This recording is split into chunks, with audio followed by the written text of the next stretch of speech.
What he's not telling you is that the 2019 bottle is gone, and we are most of the way into the 2016 bottle, which is 3 years old. Yeah. And they taste different, and it's stronger. It's much stronger. Look, the first 30 minutes are going to be much, much different than the last 30 minutes, okay? But it tastes good. We're having a good time. And There's no rules. there's no rules. There's no rules, so we're off the hook. So put your sweatpants on and relax with us for the next chunk of this episode. All right. Well, we are going to be back right after this.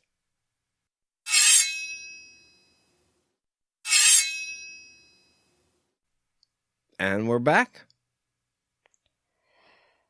So, despite the unexplained dispatch and murder of the big burly men earlier, he still does not see Kahlan as an equal to him, and he feels the need to protect her. So, he's not going to leave her on the path. He wants her to come with him to the back of the house so he can sneak in. Yeah, I'm going to do this super hard thing to do. I know you're inexperienced in this, or at least I'm assuming that you are, or at least I'm assuming that you are. I want you to sneak up to the house with me. Okay? You're the one that stopped me from rushing into death, but I'm going to protect you. It's fine. And so he has her wait underneath a spruce tree behind the house while he sneaks up there. And he mentions his leather thong. And I understand that he means a leather necklace. Okay. I get it. I'm not 12. I understand that there's more than one thing that thong means. But every single time he says it, I still picture Richard in a leather thong. And I can't help it. I am 12 because every time they say that word, and they say it a lot throughout this entire book series, I think of the same thing you do. I'm like, haha, thong. But it's a leather strap that he hangs the tooth from. It's like a necklace. Just a leather strand. Every time they say thong, though, my mind goes somewhere different. And it makes me giggle just a little bit. And I think of a thong song. I mean, man has to work. That's right. That's his stage persona. Right, woods guide. He's the woods guide. I'll show you my sort of truth, baby. I'm good. We're going to leave that there. I could go way deeper, but I'm not going to. This is probably going to be a Patreon deep cut. Let's be real. We'll see. So he tries to sneak into the back window because the window is kind of broken out, and he can kind of get in there, but he hears his chair squeak in the other room.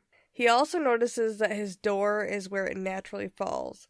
And I just gotta say, the dude knows his house. He's for sure a bachelor. Because Nate and I, we have a family. And I'm fairly positive that with everything going on, and with him going to work every day, he doesn't know where our door falls in our bedroom. Or maybe he knows what the squeak sound in our living room sounds like. But probably only because our dog lays on that couch about 60 times a day. So I just think it's funny that Richard's like, oh, that's my fucking chair in my living room. That's my door. The door only lays there when it falls that way. He's a bachelor. He doesn't have people in his house, ever. Well, I definitely know what it sounds like when Loki jumps onto the couch. See, I knew it. But I also know what it sounds like when anybody does anything upstairs while we record. Specifically while we're downstairs. Yeah. With the mics and the headphones and the mixer, I can hear anything upstairs on the opposite end of the house. So when anybody's doing anything, I'm like, hey, you gotta do that quieter while we're recording, okay? You cannot hide from a microphone. Yeah, I've gone upstairs once or twice where like kids are up there and they've been like, "We're quiet." And I'm like, Not as quiet as you think, pal. Then you gotta go outside. Somebody is definitely inside his house, in his chair. Richard notices his knife is across his bed on his bedside table. He can't grab it. There's no way he can get into his room without somebody hearing him. There's no way for him to defend himself against whoever the fuck is in this house. So he doesn't even try. He sees a squirrel.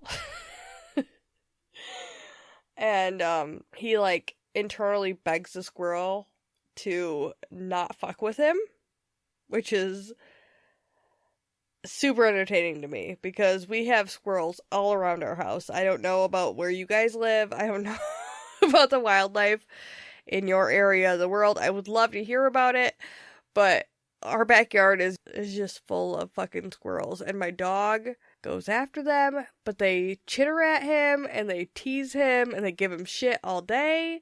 They yell at me. We used to have birdseed on my deck and they would yell at me all day. We have some ballsy fucking squirrels here. So I understand the squirrel being like, I'm gonna sit here for an extra minute and just fuck with you. And him being unsure about the squirrel giving away his position. So after the squirrel runs away because it gets bored. Because the only way you win with squirrels is if they get bored and just take the fuck off. Otherwise, they will stay there all day yelling at you because they think that they have a right to be where you are. He carefully grabs his stuff through the broken window, and with his booty in hand, he sneaks away. Yep, Richard's a pirate now. He grabs his leather thong and he runs away. That line made both Jade and I laugh out loud like we were 10. Grab his booty. We're not mature enough to read this book, guys. Which is why we're doing a podcast. So we can talk about it with all of you people. Right. Who else laughed? Be honest. Send us a message. Did you laugh when they used the word booty? We did. We did. Because we're almost 30 and we can't hear the word booty without... That's right. Still funny. Okay, this was a question I had. Are we really to believe that Woods Guide Richard... fucking burly ass motherfucking Richard doesn't have an axe in his backyard? For real.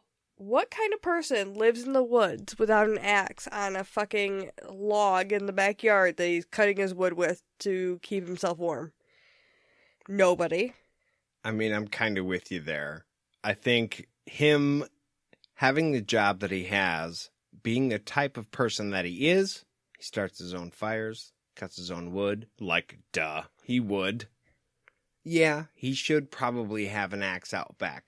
However, I do think he's also probably a pretty clean person, like, puts his shit away. So if it was in his backyard, it might be in a shed or something. It wouldn't just be laying around. But I am with you. I feel like he should have something like that out back, close at hand, that he could kick the door open and, deal with this threat. They did just kill 4 guys without anything between the two of them.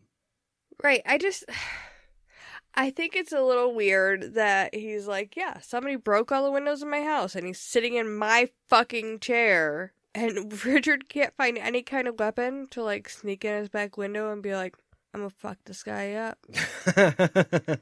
From a direction he's not expecting it. I get being safe, but also Richard's not exactly a pussy from what we've seen.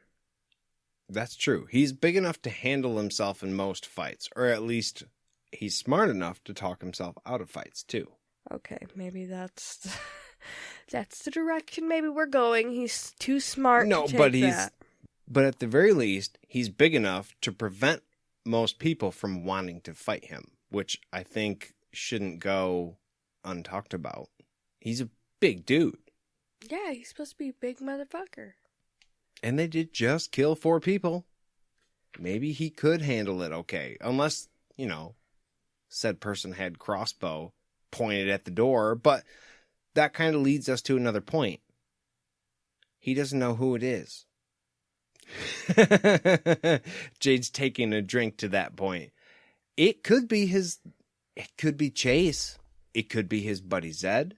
It doesn't say, but he's not willing to take that risk either, which I think is smart. I mean, I guess that speaks more to his character. He's not going to take the risk. I get it. I do.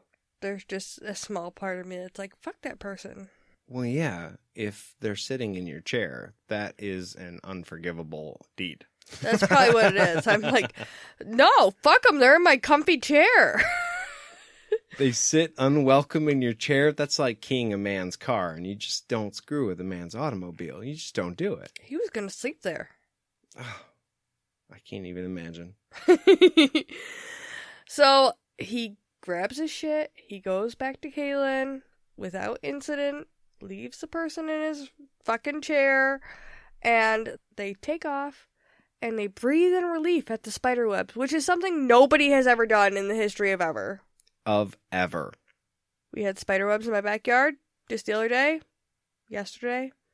I sprayed the fuck out of them with spider spray. I'm not even gonna lie. I killed a whole bunch of big giant spiders who probably killed mosquitoes. I don't care. They were giant and I killed them. Emptied an entire can. It was something to behold, let me tell you. Fuck them. Done with them. Not even gonna fuck around. They're done. They're dead. So, they're going to Zed. He's too far to reach before dark. So, they're gonna keep moving during the light. But they're gonna have to make camp tonight. Richard starts thinking about who could have possibly been in his house today. He wonders if it's the same person who killed his dad. And it says he coldly thought about if it was the same person who killed his dad. I don't think that's a cold thought. I think that's a logical thought. Yeah, I don't think it's cold to start wondering who killed your dad. That's a pretty normal human thought that he's having. Or that it's the same person who broke in your house. Or that it's the same person who broke in your house. Obviously, the same thing happened to both of you. That's got to be related. Duh. It's not cold. That's like not being an idiot. Right. And at the very least, it shows that he is thinking ahead. I mean, look at what he just did at his house. He wasn't fucking around. He wasn't taking any unnecessary risk. He's being smart. He is thinking about all possible options before ruling anything out because he's not going to be caught unawares, which is really, really wise of him right now. He didn't even think about getting a weapon at his house. Like, he thought about it, but he didn't risk anything to get a weapon at his house because he's trying to be logical about it. Right. He just wanted to try and get away from the danger. And hey, you don't need a weapon if you're not going to be detected. Right. I mean, we shouldn't tempt fate twice because they already avoided death once today with, the murder. The murder. So, The quadruple murder. Right. So, let's not try to commit another one and or die. Let's just go on the trail. We also find out the way that his dad died was that his belly was cut open and his guts were spread all across the floor because Chase gently told him that. I don't know how you gently tell somebody that your dad's belly was split open and his guts were everywhere. Look, your dad's murder was just the most awful thing you've ever seen. Oh, you know that movie from Hannibal where he slices the guy from just his chest right down to his belly and just everything comes out before he kicks him out the window? It was just nice and gentle like that. What in the actual hell? No, there's no way to tell anybody gently something like that. That's awful, awful, awful news. You know when you walked across that blood-covered floor? Well, it was blood-covered because his guts were all over that floor before you walked through it. Oh, God.